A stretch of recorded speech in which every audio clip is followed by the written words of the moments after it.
Hi guys, and welcome to A Dog's Soul. Have you ever experienced your dog not listening and humping everything? In this episode, we're talking about a case I recently got and where this is exactly the problem. So why don't you let me know in the comments if this relates to you? Or send me an email if you're listening, not on YouTube. I'm Anita, I'm a professional dog trainer. I show you how to build a trusting relationship with your dog to overcome fear and reactivity and have fun together again.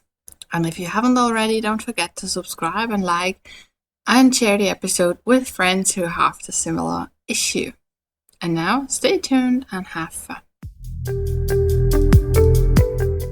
Alright, so I get this asked a lot.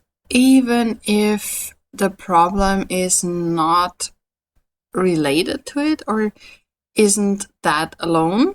But whenever a dog is presented to me that's not listening and humping everything, so it's always, when it comes to the combo of the two, I get asked if the dog is dominant or the dog is described to me as dominant. And he tries to be the boss and he tries to dominate everything and I don't know. So it seems like this is still something that's a common belief. And I thought, all right, let's just dive into that a little bit more. Right. So I recently started working with a dog that is actually not listening outside at all. And has tendencies to hump people and already showed aggression with dogs. So, of course, we discussed the question again, is the dog dominant? And first of all, there is no such thing as a dominant dog. If we look at the scientific description of dominant behavior, it's the same thing as aggressive behavior. The only difference is there is a resource involved. Can be another dog, can be a human, can be food, can be a toy, can be a preferred spot, can be anything. And it's always situational. So there is no characteristic that would count as dominant. Therefore, I like to just call the things they are. I like to address aggressive behavior as aggressive behavior, not dominance or whatever. And we don't really need to think about dominance because especially between humans and dogs, this is not something that happens.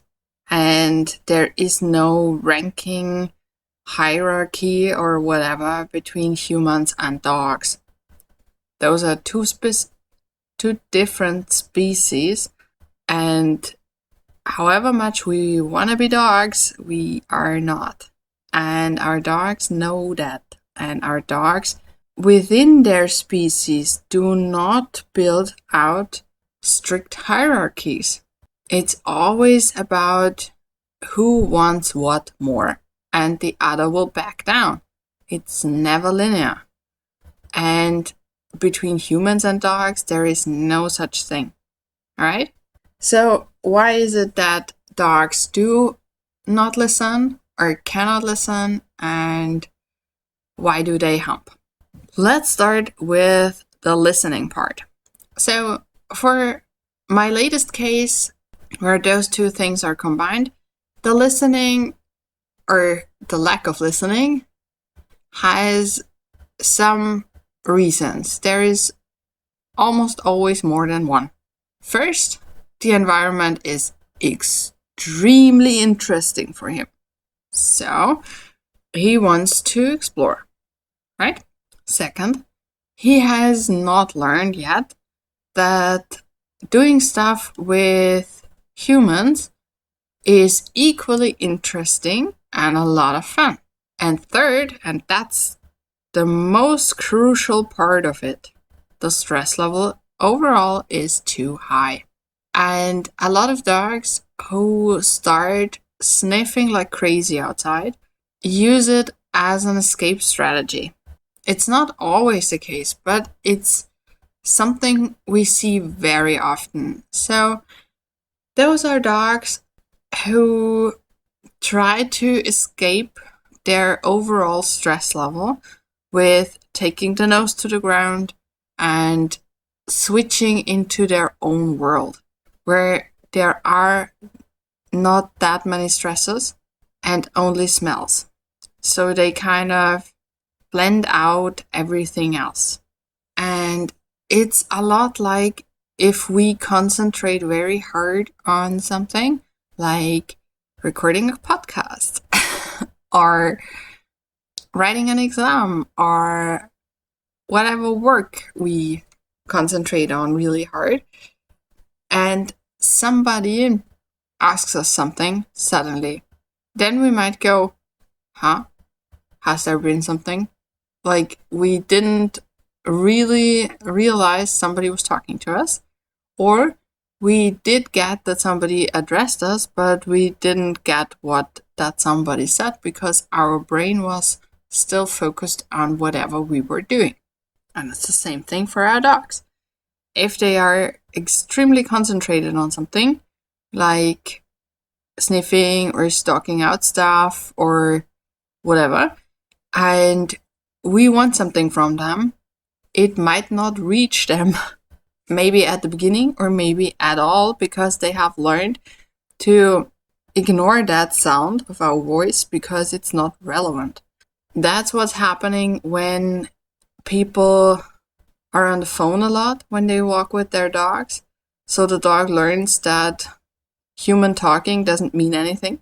Or when people walk together a lot and they chat, which isn't a bad thing. But if the dog hasn't learned that something the humans say is actually for him, then how should he know? How should he know how to differentiate between humans talking to each other, humans talking to me, right?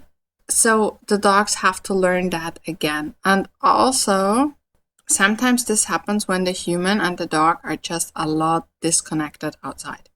So the human is just enjoying nature or trying to hold on to the leash because the dog pulls so hard, or because the dog had already a history of taking off when he sees some kind of wildlife or another dog or another human or whatever. And the dog is doing his own thing too. So they are not engaging and they are not doing stuff together, right? And this is also a learning process. So the dog learns when we're outside, everybody does his own thing and who cares? Right? And the most crucial part, the stress level, is also a reason for humping. So whenever the dog has a high stress level, especially when it's for a longer period of time, they are looking for escapes to feel good, because a too high stress level doesn't feel good. We know that, especially in times like these, right? Everything's stressful. When we drive up to a gas station, it's always, should I not? I know. And if we go grocery shopping and we see the prices, if you still do that, it's worrying. I would try not to do that and just try to adapt, but many people are still concerned about this and trying to avoid it and stuff like that, and that increases the stress level. That little side note, be it as it is, for dogs, it can be anything. It can be that they have huge windows they can see through, and there are a lot of dogs passing by and they cannot get to them. That's stressful. It can be there are underlying health issues like tummy aches, headaches, stuff like that. That's really hard to detect, actually. Or it can be that the dog cannot stay home alone in a relaxed way, but he has to. And the humans don't realize that the dog has a problem because the dog doesn't vocalize. Or it can be that there is something in the household the dog is concerned about, or multiple dogs in a household who don't get along with each other very well, or the dog is concerned about humans because the humans are a little impolite to the dog, or stuff like that, or there is a lot of very strict commanding going on. Those are all things that could increase stress levels. But it could also be that the dog lives in an area with a lot of wildlife and he gets stressed by the excitement that means for him. And he's outside too much, so the excitement level is always very high and he has not enough time to decompress, to calm down again, doesn't sleep enough, and stuff like that. So it can be a lot of things. And whenever that happens, dogs are looking for outlets. And that can be extensive sniffing, like we talked about, and not listening. It can also be humping, because humping just feels good. And that's why dogs do it. It hasn't anything to do with sexual arousal or whatever in a lot of cases, especially never when it comes to humans. And it's just something that feels good, so the dog uses it to compensate for a too high stress level. Another thing would be, for example, excessive hunting.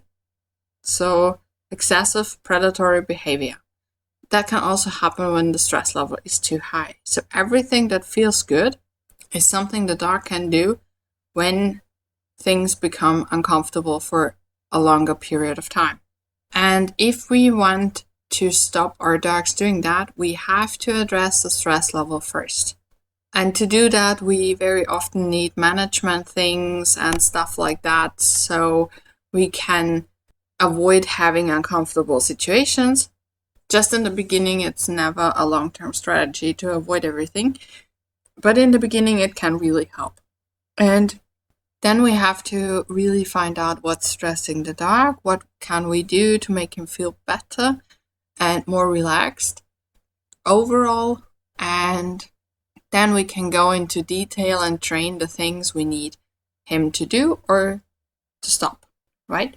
So what I want to invite you to do is write a protocol for 3 days about your dog's sleep and rest. So write down every period of time where your dog sleeps or rests.